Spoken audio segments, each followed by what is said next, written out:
Hello everyone, welcome to From Nowhere to Nothing, Ontological Oxymorons. I'm your host, Joel Bouchard, a graduate student in education at Liberty University. And with me is Mr. Norman Gayford, a professor of English and philosophy at Genesee Community College. Money makes the world go round. Or perhaps more accurately, markets make the world go round. Faithful listeners are aware of my mantra that everything in life is education and philosophy. We'll add to that economics, because in addition to continually learning and making meaning, we also continually consume. It's the very definition of life.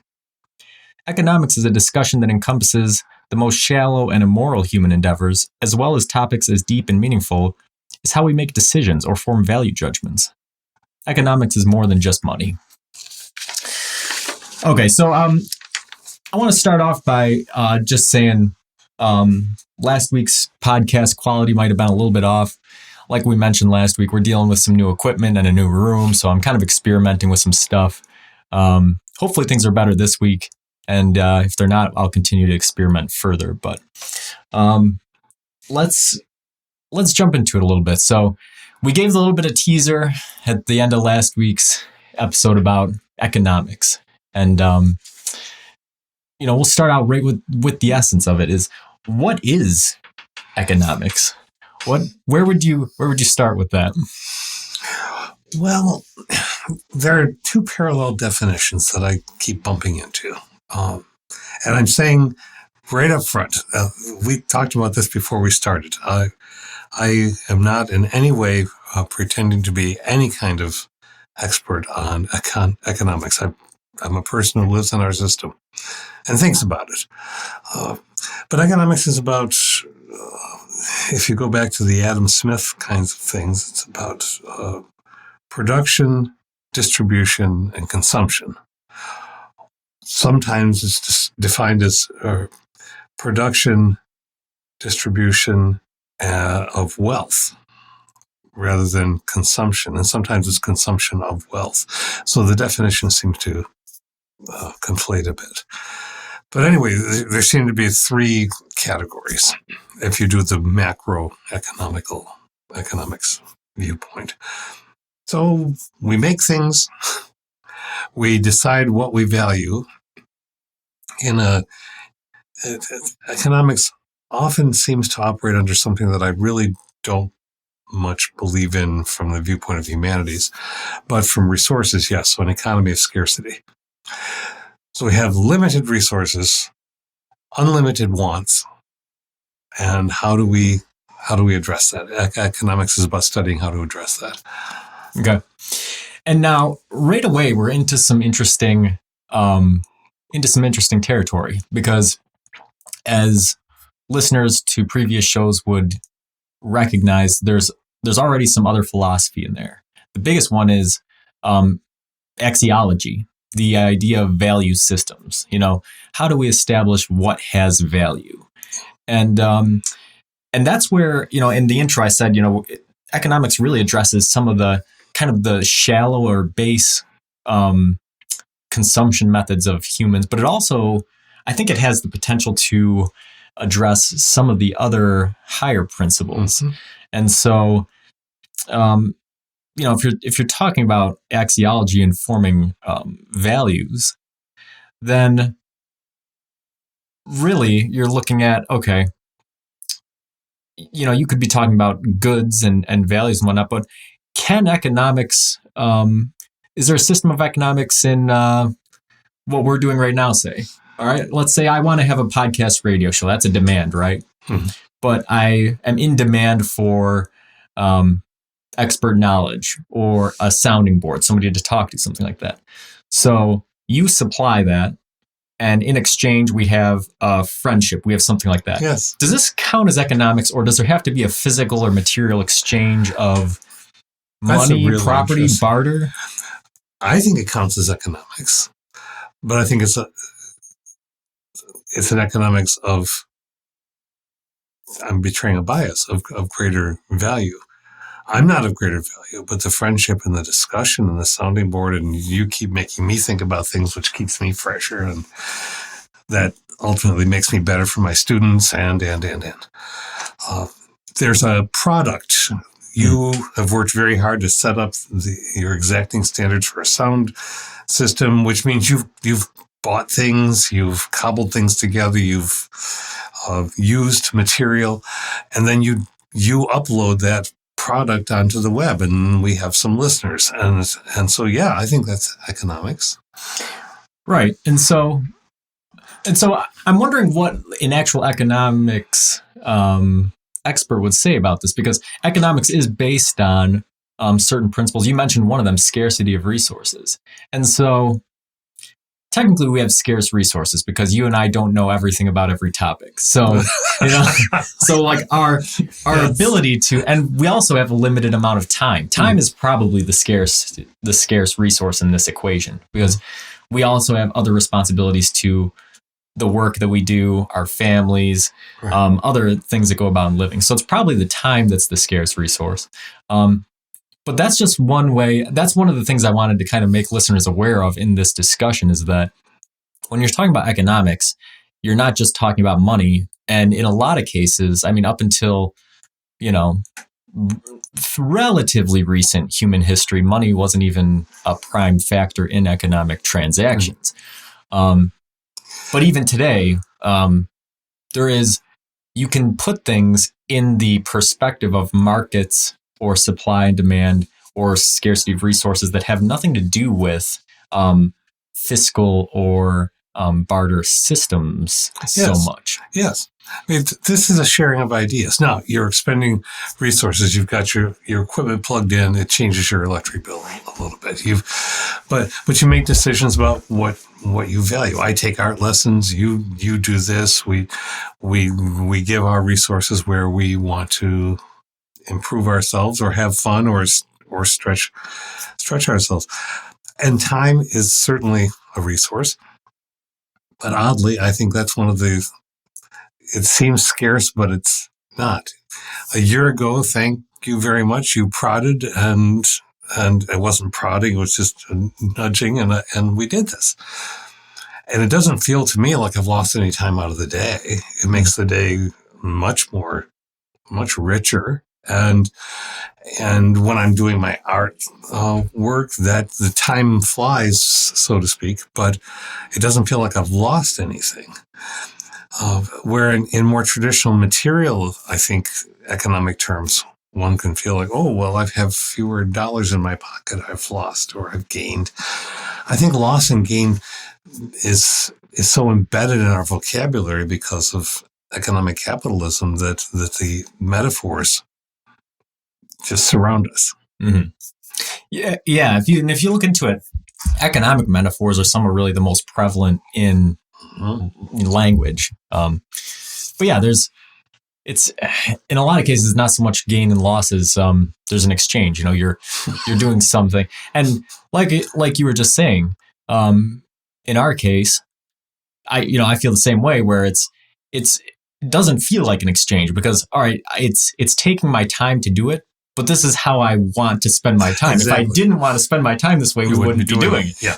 So, really, where is the exchange, or where is the thing? And that might be where somebody would argue that it doesn't fall under an economic system. But or it doesn't fall under an economy of scarcity. Right. There's never any end to ideas. Yeah. So, and that's where we're getting into the essence of economics. How do we define what an economy is, what a market is? And I think that we've done a good job opening up the topic, talking about it, but can we narrow it down any more than that? So we need, I think we can say without reservation that in order to have an economy, you have to have a market, and you have to have a demand for some type of good or service, and a supply for that good or service. And an intervention, which would be something that we talked about last week, which would be some overarching system, governmental system, rule-based system that tries to make adjustments when things aren't going the way the rule-based system would like them to go. Okay. So by that, let's go back to 5,000 BC. Let's say we have some cavemen, right? If I want to exchange, some berries for an animal pelt. Is there a regulating system? Does that count as an economy, or is a barter system? Where do we draw the line? Where does something? Oh, I think a barter system is an economy, but as I said, I'm not an economist. To me, it's an economy because if you trade berries for a pelt, what you're essentially saying, I think, is I picked these berries. I spent some time doing it. I'd like that pelt. The person who has the pelt says, I don't want to go out and pick berries. I like making this thing, but I really would like those berries. So I have a need. The pelt person has a need. The berry person has a need, and they address that need with each other. And the difference is that berries and pelts or a barter economy, there's not a standardized valuation that there is in coinage. Right, and I think that's where some of the really interesting stuff in economics comes along, is because in some of the research I was doing for the show, they were saying an important aspect of economics is that it has to have there has to be some objectivity, and I think that's where the regulating body that you're talking about comes in. Somebody has to be saying, okay, you want this, you want that. I, as a third party, am saying that this is what the value those things have, and this is how they should exchange. And I think that is a very important part of an organized economy, because if not, human subjectivity can swing wildly. And the thing that immediately pops to mind to me is the Bible story of Jacob and Esau. And Esau exchanges his birthright, for a bowl of soup, essentially, Mm-hmm. And that's just the first one that springs to mind. But there's definitely numerous examples, whether historical or anecdotal or what have you, of people making very bad trades. Yeah, or bad Native trades. Americans. Yes, and that in part was the intent of the people. There was an absolutely abject pointed intent to make a bad trade, right? To on the part of the Europeans. So it was. Yeah, there was no the regulation was all on the side of the Europeans and that. And this is where our discussion from last week ties into this week, is because we brought up almost, this exact point, which was that how politics and economics sort of interact, and how a political system can achieve a goal, but the actual intentions of the individuals behind that goal might be different. Yes. So, we set the rules. If you want to play, you have to play by our rules. If you don't understand our rules, that's okay. We'll play you. I mean, that's the downside of an economics. And I don't want to. I'm not going to go all political on us, but I think there's a really interesting example. I don't know if now's the time to talk about it, but you can back me off if it is. People right now, people make are all hoo-ha about the $15 an hour wage kind of thing. And it sounds tremendous, and it sounds like a good idea. Well, you bet it's a good idea, because it still doesn't bring us up to more than something like 1980 in wage terms. So yay, we've moved from 1975 to 1980 wage terms, and we live in 2019. And the very system that keeps people from making what they ought to make is the one that says you ought to feel really grateful because after all, we're companies and we're giving you this extra wage, so be happy about it, even though there's a great imbalance. Right. Yeah, and there's definitely there's empirical research to back up the fact that the richest are getting richer and the poorest are getting poorer, despite interventions based on wage income and stuff. But we're getting into the speculative portion of the show so too early. So we'll talk about it. We'll get to it a little bit later. So the essence of economics, I think that we've done a pretty good job talking about what is an economic, what makes something an economic system. I think we covered that well. And as well as the elements that constitute an economic system. I think that the core elements of what constitute an economic system is essentially axiology, value judgments, deciding on values, Giving those values to objects or monetary designations or whatever it happens to be. Right. And I think that, how about this? Do you think that a political system is essential for an economic system? Do you think economics stems from politics? Can you have economics without politics? Oh, that's an interesting question. Politics is the power relationships among people or systems. Economics creates rudimentary, temporary, or shifting power relationships. So I don't think you can have economics without politics. However, that doesn't mean you can't have economics without some kind of organized political system. Right. And so I'm thinking about our caveman example there. Let's say we're exchanging berries for pelts, right? But let's say you show up to do the exchange and you've got 10 of your caveman buddies with you and I'm by myself and say, I think that 10 of these pelts are worth 2 berries, right? Well, I'm thinking of a Far Side cartoon. I'm sorry. I love those. Yeah. But so in that case, there is an economic system, but there's such a power imbalance that it's skewing the value that the items have. So now you're saying, yeah, I'll give you 2 berries for your 10 pelts. And I'm saying, oh, okay, just give me something, don't take them from me. Don't beat me up or whatever. Right. That probably still constitutes an economic system. But with political force. Right. And so that would be like the extreme or the, kind of the most primitive version you could kind of imagine. And yet, I think what you just described, I won't go to the speculative, but what you just described is enacted often in the 21st century. Right. Under different guises and perhaps less physical forms of intimidation. But so that kind of covers the essence of politics. What is politics? Formative. Talking about how politics evolved, I think that we've kind of covered a lot of that too. I think that economics. So we talked last week about the evolution of politics. Yes. And, there's whether or not animals have politics, whether or not politics evolved naturally or required very careful human thought. And I think that we sort of came to the conclusion that animals do have a form of politics, but it's not a reflective system. And that human politics were probably, it probably required required some sort of reflection, some sort of forethought. It probably wasn't a naturally evolving thing. Do you think that both of those things apply to economics? I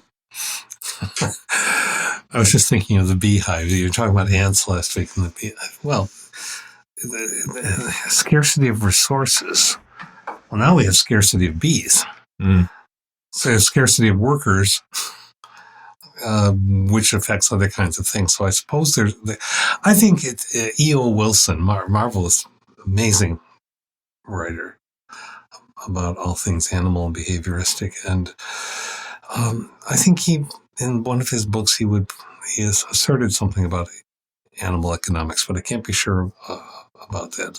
And it's not a reflective system, but it does deal with resources.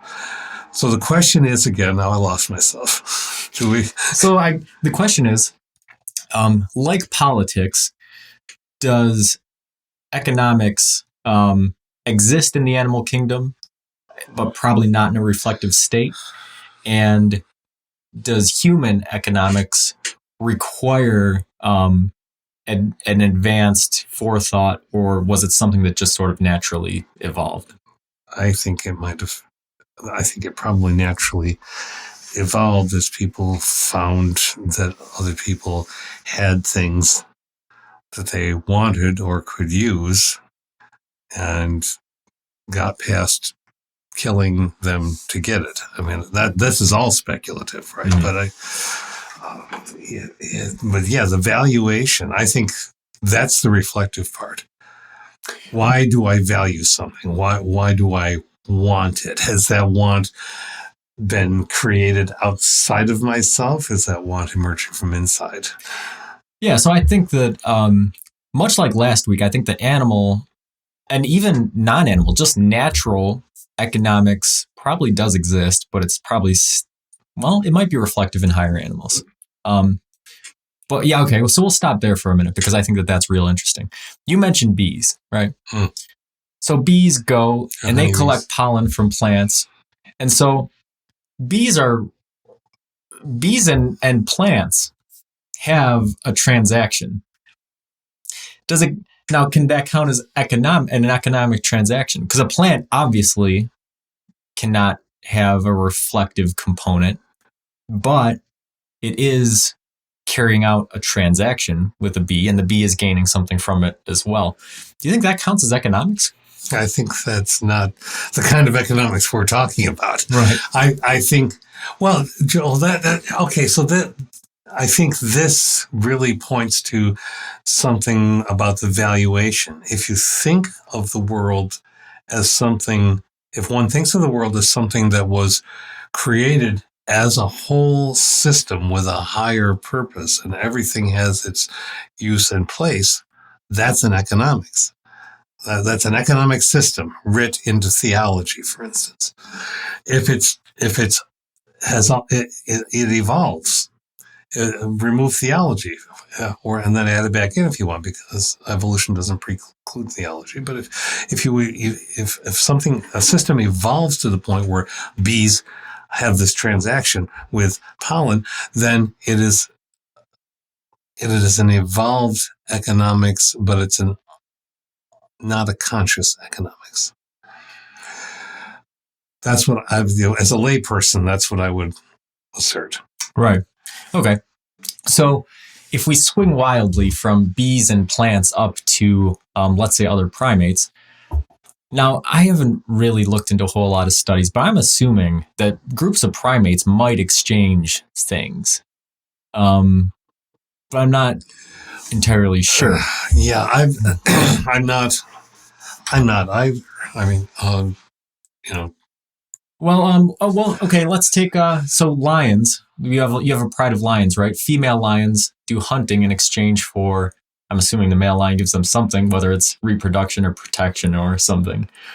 Again, it may not be, but that probably has less to do with economics and more to do with the evolution of the animal. That's what the Richard Dawkins would call the selfish gene, right? And that's that's an interesting part of it is researching for the show. A huge component of economics is self-interest, and we talked about that last week too. In politics, things are always acting in their own self-interest. So economics was probably in its formative state, it developed because of self-interest. You had humans and, probably even from the earliest times, it would be pretty rare to have self-sufficiency. You had an abundance of something and lacked something else, and you were able to do some kind of exchange. But it's always in your self-interest to do so. Yes. And what is the self-interest is partly a created concept. Even back to the pre-Socratics in philosophy, the aphorisms that some people generated either by writing or speaking and other people writing them down about not wanting too much. This is not suddenly in our time period, everyone's downsizing, as we've talked about. This is something that has been a cautionary observation going all the way through philosophy.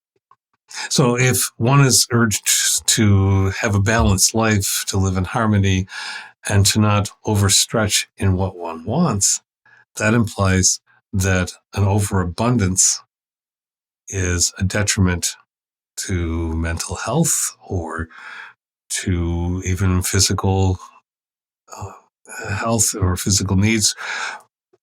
You don't have the money to get things and so on. So there's a strange political thing going on there. Don't want too much. Don't covet your neighbor's stuff, kind of thing. And yet, an economic system develops that says you have the responsibility.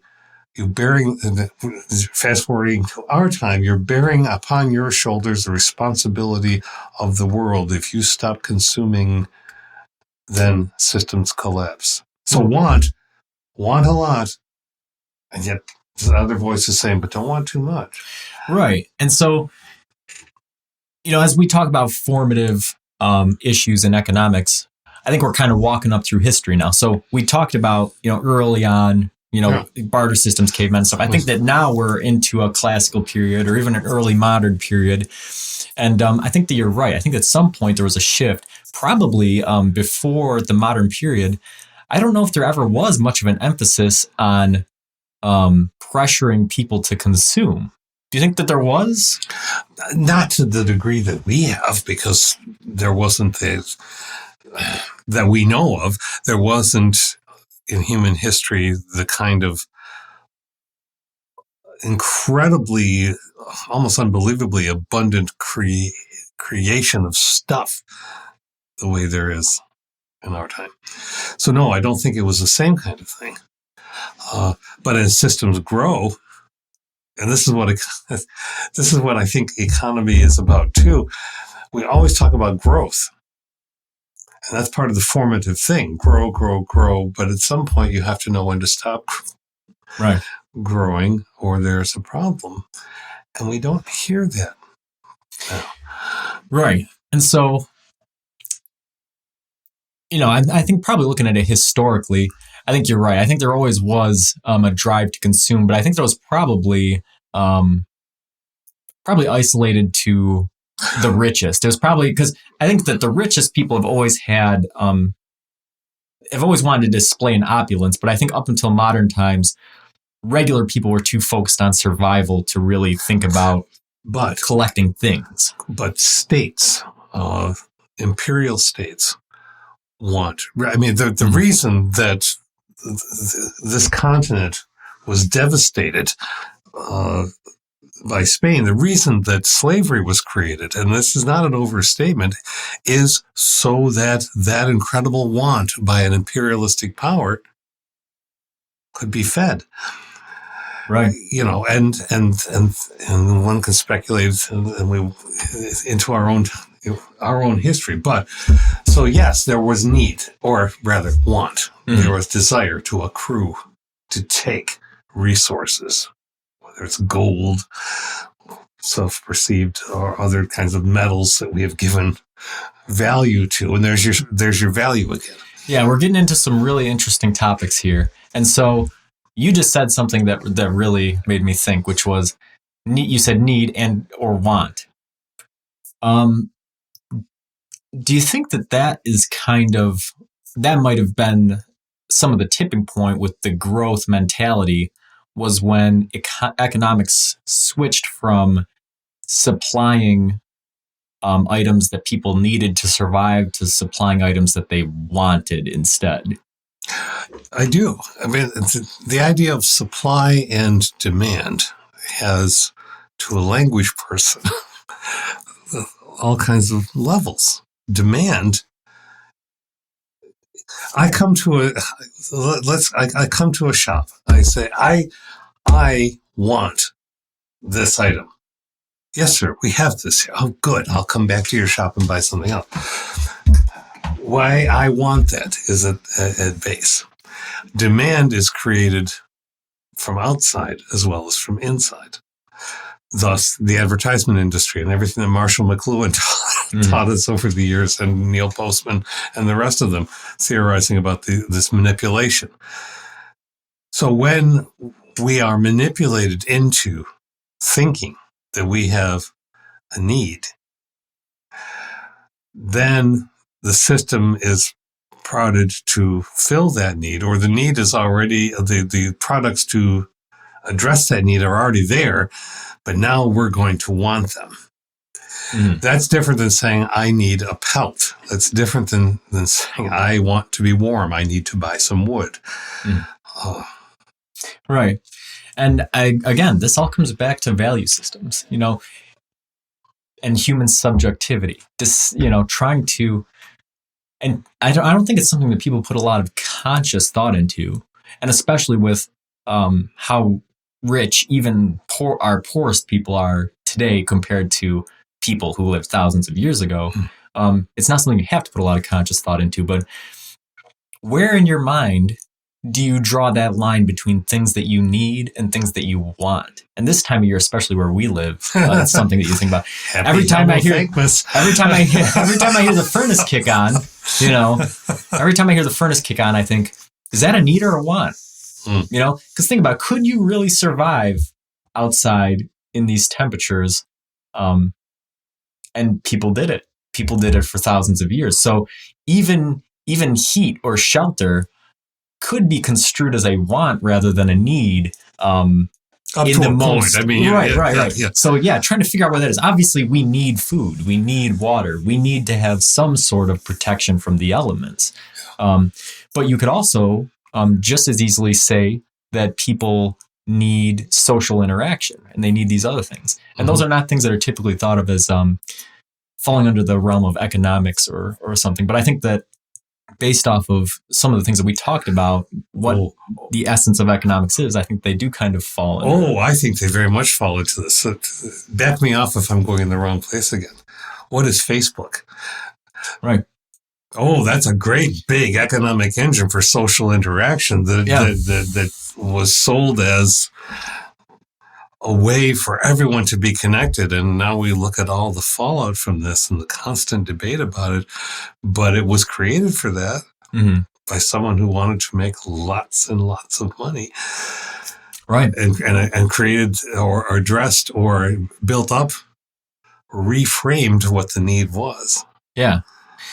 And it's funny because it's paradoxical, really, or ironic that you had this thing that was created to create social connections, and really, and I think that it does, but you could almost argue that if you were going to stereotype about the effects of Facebook and Generation Z or millennials and how they use social media, you probably wouldn't be wrong to typify it as something that actually reduces social connections and instead is a fantastical construction of how you want others to view you as opposed to genuine interaction. Well, there's so many words you just use, like genuine and social. I mean, if I write something to someone else on Facebook, it's possible that I'm being genuine. It's also possible that I'm being disingenuous, but that's the same thing as if I'm talking to somebody face to face.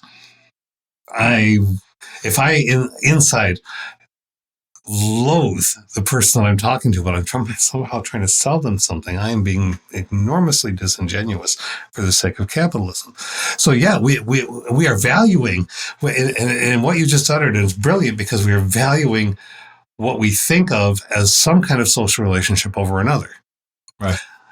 The whole phrase social media, which can be a different discussion for us entirely, there is no such media that isn't. Right. Yeah. Media is always social. It's always so. And I think that we should. I think that we should do on social media. I think that'd be really interesting. Before I forget it, I want to get back to the other thing that this sort of struck me that I thought was kind of interesting, thinking about formative topics in economics. And that was, do you think that the growth mindset and the push to consume coincided with the not the advent, but the mainstreaming of money? I don't know, Joel. What do you think? I'm thinking so, but again, this is sort of an off the cuff thought, which is what this program's about. We don't come in here pretending to be experts about every topic. The purpose of the show is for you guys to get an insight into how philosophy is formed by regular people. It's just you and me talking about an idea, spitballing it. Sometimes something comes out of my mouth and I immediately think, "Oh, that revise." Yeah. And there's nothing wrong with that. I think that where it's wrong is if you pretend to have authority you don't have, or if you stick by claims that you have no no point in. Or so ask your question. So, money coinciding with the sort of political push for economies to consume and grow. Yeah. Because, And here's my thought behind it, right? Even when you had, eventually in early modern eras, you had the mainstreaming of money, usually in the form of gold or silver or some sort of precious metal. These things in the time period didn't have a whole lot of value of their own. Nowadays, we use gold and silver for electrical transistors and all kinds of useful stuff. But they're still, in many cases, purely decorative or, whatever. But back in early modern times, they probably didn't have a whole lot of value on their own. They're merely a symbol of something. And people like to talk about that with America and the gold standard. Well, our money is no longer based on the gold standard, so it doesn't mean anything. Well, what were you going to do with a pile of gold beforehand? Were you going to eat the gold? Were you going to, I don't know what you were planning to do with it. Gold in itself is just a placeholder for value, and money is no different. Our money is no different from monopoly money. Gold, unless you're planning to actually implement it in a physical device, is nothing more than monopoly money. It's a game. It's just the... It's game theory. Exactly, yes, game theory. It's the physical placeholder for value. Mm-hmm. So I'm thinking, in pre-modern times, you have gold or silver, or whatever people were using for currency early on. That kind of opens up the economic system, because before that point, when you're based on barter, you really do have a scarcity of resources. You have 10 pelts and you have 2 bushels of berries or whatever it is, and you trade them.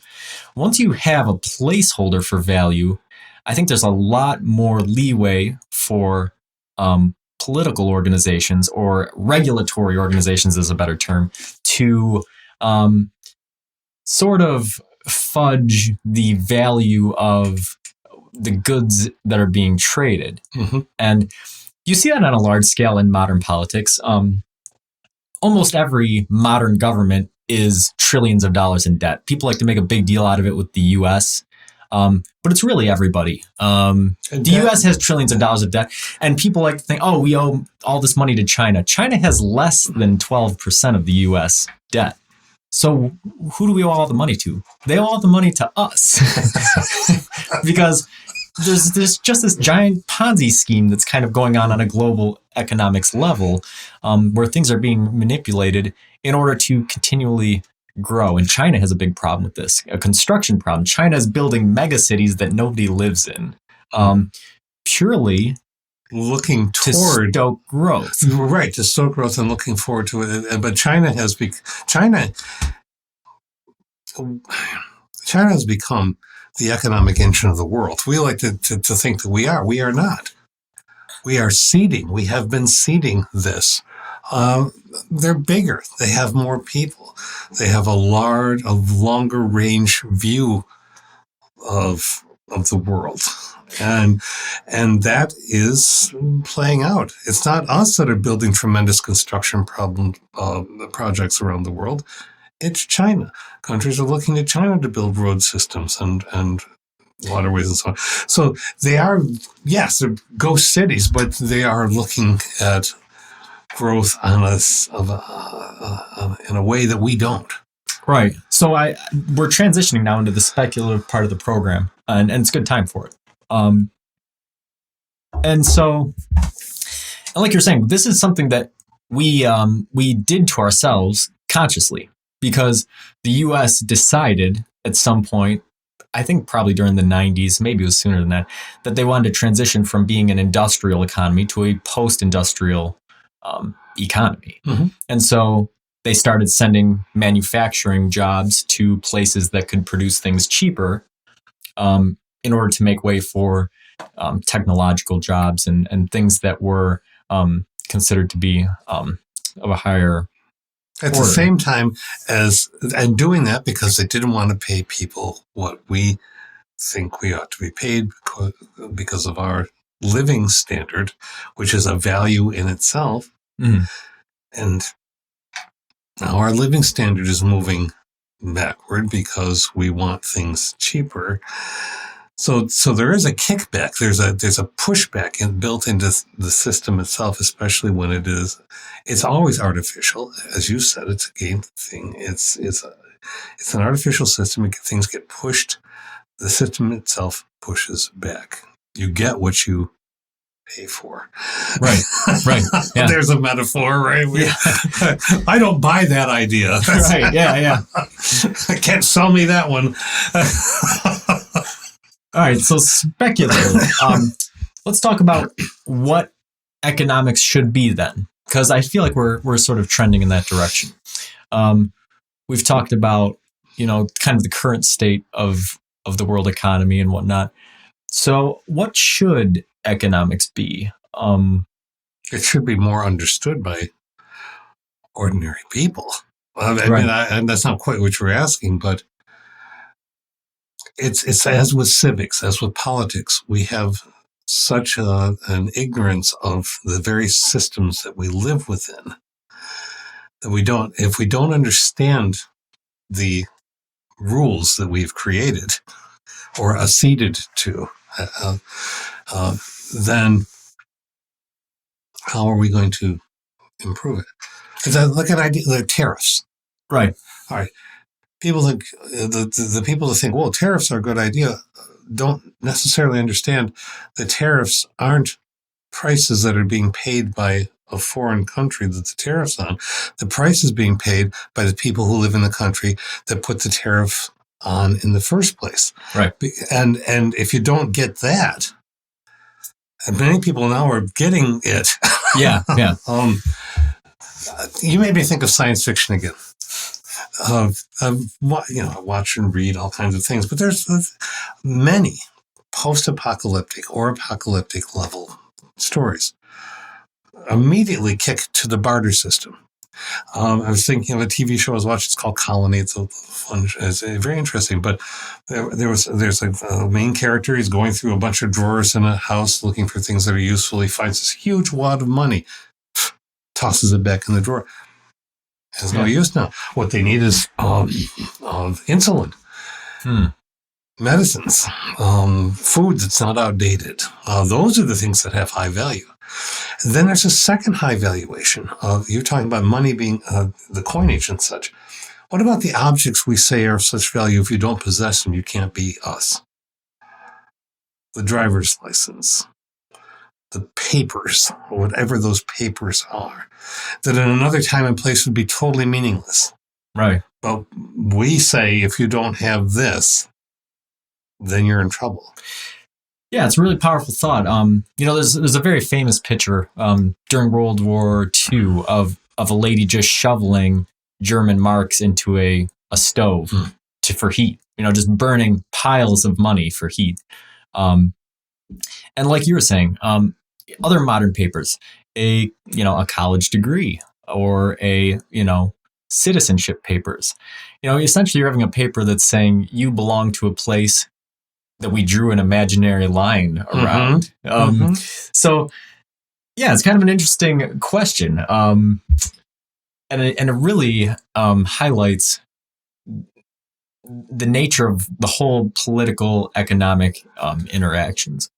If we can't keep growing, if we can, we're doing this Socratic thing, aren't we? So can we always keep growing? No. Why? Because we'll run out of resources. Unless we generate other resources, right? Or find other resources, which means we'll grow in one way because we have to move out away from our own planet. Right. And really, in that case, all you're doing is scaling up the current model. You're not creating more resources. You're pretty much stuck with what you have. But you could consume the entire universe, I suppose, if you were... You're right where I want you. So that's okay. So, all right. So if growth cannot be infinite, well, which kinds of growth cannot be infinite? Human growth, we can reproduce like crazy, and maybe we'll find a way to get out to the stars, or at least the planets, the asteroid belt, whatever. But if it's the same economic system, and all of our storytelling makes it that way because we don't seem to be able to think past into other kinds of systems all that well, then you're right. We're just scaling it up. Mm-hmm. Yeah, I think that there's a push, and now we're into, what should economics be? We're getting there, right?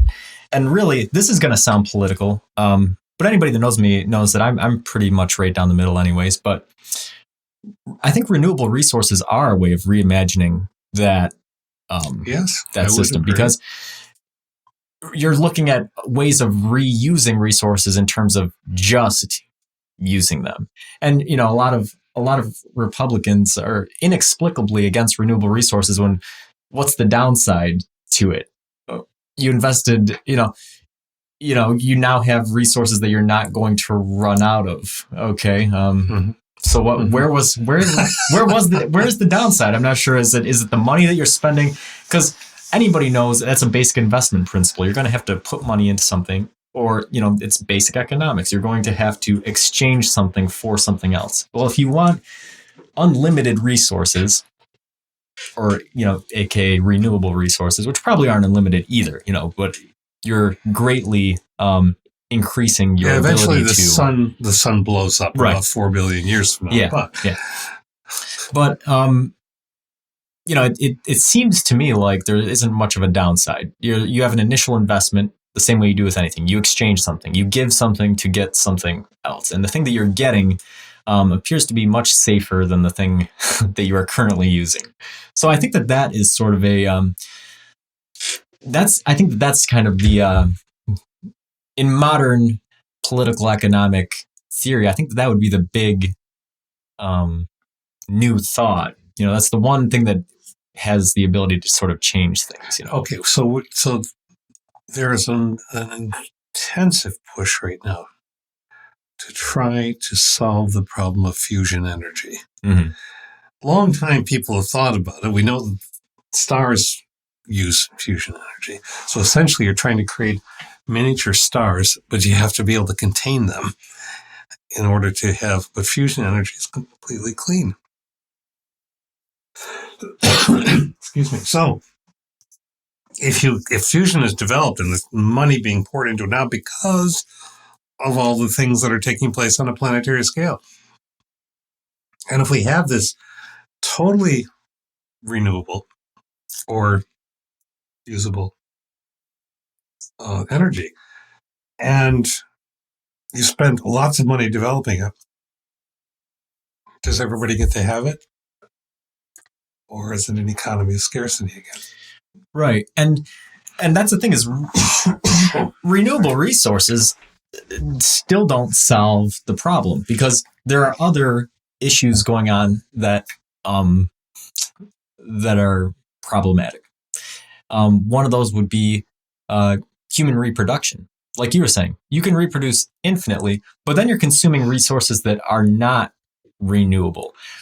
Plants are a renewable resource, but if the biomass of humans grows to such an extent that you can't grow plants fast enough or on enough of the land's surface to feed them all, you're going to have a big problem. Same thing with human longevity. People are trying to find the cure for death. They're trying to live forever. Well, you won't live forever. You will die eventually.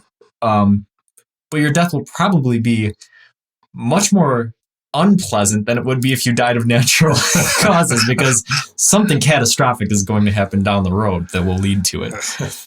And probably the scenario that I just mentioned, if nobody dies, but people are still reproducing, then you're going to have a cataclysmic increase in the number of people who are consuming resources that are already here. Yeah. So we've talked about the problems with the current economic system, but what should it be? How should we solve it? And I think you started with a good spot, which was saying that people should understand it more. I think you're absolutely right. I don't think average people think about economics. You just buy things. And that leads to a lot of problems, especially in America. We have people who aren't saving for retirement, people who can't pay their bills. We have people with all kinds of issues because they don't understand a lot of basic economics. But that's also compounded by the manipulation. So that if you're this is where it gets really grim for me. Mm-hmm. At one and the same time, you have a system that is not paying you what it really should be paying in real wages in the time and place in which we live. At the same time, yelling at you because you're not saving money in a system in which medicine costs what it costs. And so you're letting people not win either way. You're just squeezing both ways. Be guilty if you're not buying enough. Be guilty if you're not saving enough. Right. Always be aware that you're just not good enough no matter what. That's not a good model. Yeah. And so we've talked heavily about the role of value systems in economics, but I think now we should talk about ethics. We should talk about some of these things. And I think you're absolutely right. America is almost just a textbook example of unethical economic implementation. No matter how you look at it, whether it's if you look at the political system or if you look at the capitalist system. And I mean, don't get me wrong. Like we're capitalists. Right. I'm capitalists. Yeah, and I don't like to get into a whole lot of personal views, but I mean, you brought it up with Facebook. Advertising in America, I don't think is an understatement to say at this point in time is fundamentally about twisting people's wants into needs, making people think that they need things that they don't need in order to consume, in order to enrich a company, And if knowledge is a commodity, and we say we're in a knowledge and information economy. Now I'm thinking of the German woman with the marks. So let me make this connection. If the information that you are providing is like cranking out dollars to the point where they become not valuable anymore, the information that you have access to, suddenly the world is at your feet and you don't know how to sort through what's good and what's not. You aren't going to be valuing the things that are now you can't tell the difference between tin and gold. Right. Nobody's showing you how to, or you don't want to know. You just, I want to believe that tin is right because I like tin. And so therefore, then that economy goes right south. And it's funny because the class I'm taking right now is about digital technology in education. Mm-hmm. And that's one thing that they kind of talk about is the problem with it is that there are so many digital tools that educators could use to enrich learning. But the problem is there's a couple problems. First off, the individual educators are of a generation that generally don't know how to use the tools.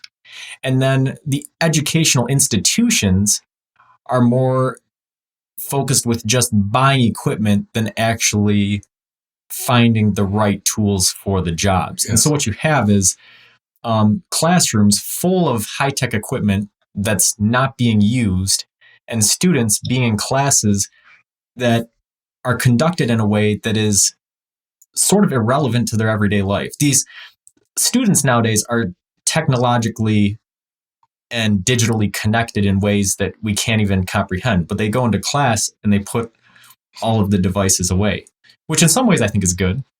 But in some ways, it does make you think, well, if some of these students now at this point in time have grown up from the time they were born with screens, and now they're going into an environment that is completely devoid of them, it's almost hard to make the connection with, it's almost hard to relate the topic. So, bring that back to economics.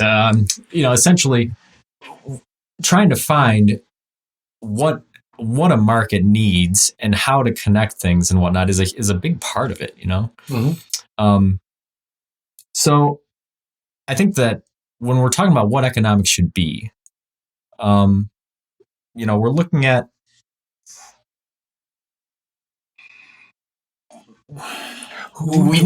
economics is about growth. What let's say economics wasn't right.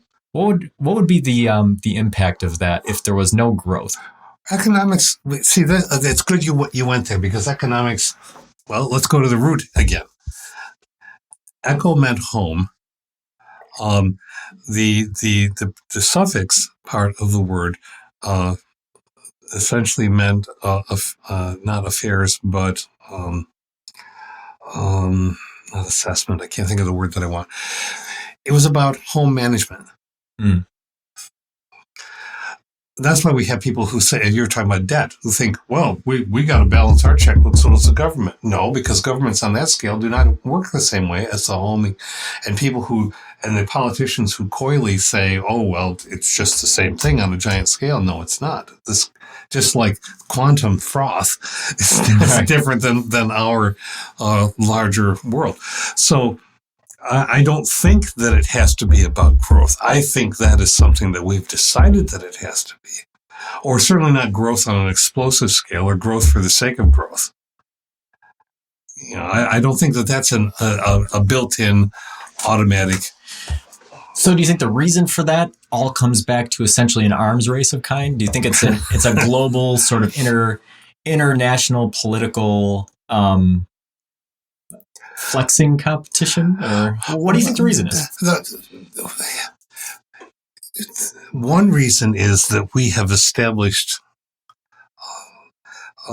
living standards that the rest of the world doesn't necessarily want in the same way. They don't want to be us, and many do not want to be us, and God bless them. But they still see, okay, more perhaps resources that can address health or water or shelter or whatever it is. Right? So the system that we create grows. The rest of the world wants, or whether we created the system or not. The rest of the world tries to get up to par. But we don't want them up to par, because if we get them up to par, then we're all equal. And economics isn't about being equal in a political sense. All right. That's a very powerful statement, and I think that it's accurate. Economics is not about being equal in a political sense. And that comes back to part of the problems that we were talking about earlier with China, is that, all right, so at some point in the past, we outsourced all of our manufacturing activity to China because we wanted things cheap. Well, all of that newfound economic stimulus for China started creating higher standards of living. The Chinese started consuming more, raising prices of things. And so as they raise their standard of living, things become more expensive for us. And then we find that unacceptable. Yeah. You can't say you want to be better than everybody else and then say, oh, but we want everybody to be the same. Right. I'm sorry. I got this cough is intrusive. I apologize. No, economics, it just doesn't work that way. That's what we alluded to a little bit earlier on, is that economics really does give you a deep look into the darker side of human interactions and human politics. It doesn't always have to be right grim, but I think we have to understand how it gets that way. Karl Marx wasn't right about everything either. But some of the ideas were presented in a theoretical sense haven't necessarily been realized in ways that people would have wanted. But then again, we can't politically, economically, where it all meshes up. If we can't be honest about where we do have a mashup of systems, where we do have socialism, we do have a republic, we do have a democratic republic, which itself is a mashup, and then we have capitalism, but it's not pure capitalism, right? But suppose you had a capitalistic system in which companies actually paid the taxes they were supposed to pay. Suppose it wasn't common for a company to approach a community and say, you want us here? Give us 10 years free without taxes, and then we'll bring X number of jobs. Whether those jobs actually come or not is a secondary problem. But suppose the company said, yeah, we want to be here because you look like you have people who we could use. We're happy to pay your taxes.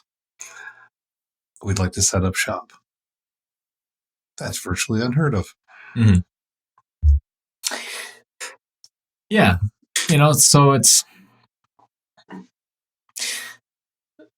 we've covered a lot of ground here.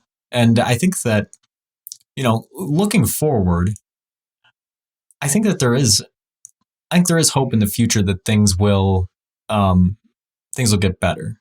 I think that you brought up an interesting point, is that, it's a mashup. And we talked about this a little bit in the politics podcast in the past, and a little bit after the show too. But I think that the place for hope is that mashup. And it is the idea that eventually we'll be able to right the course a little bit. And especially when things become less tribalistic and antagonistic. Like people, socialism is a huge hot topic. People are all against socialism, but socialism is really just a fact of modern life.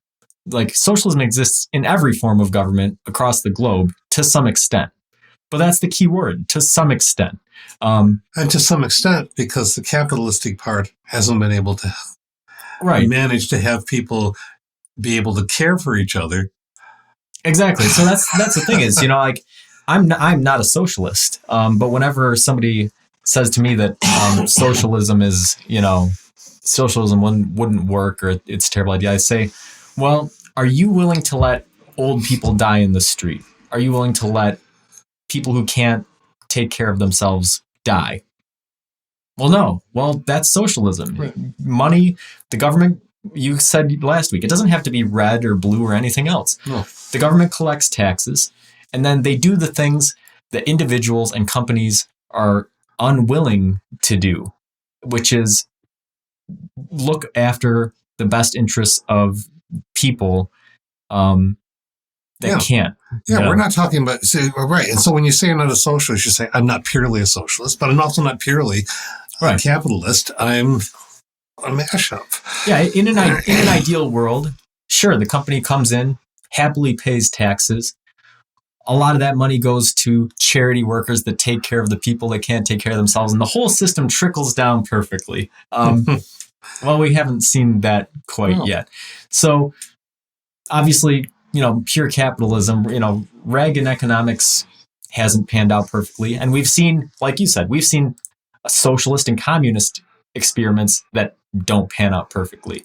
So I think that what we have to do is, rather than fight for or against one of these systems, we have to look at each one throughout her history as a kind of a learning experience and see what are the elements that could be recombined in order to... Right.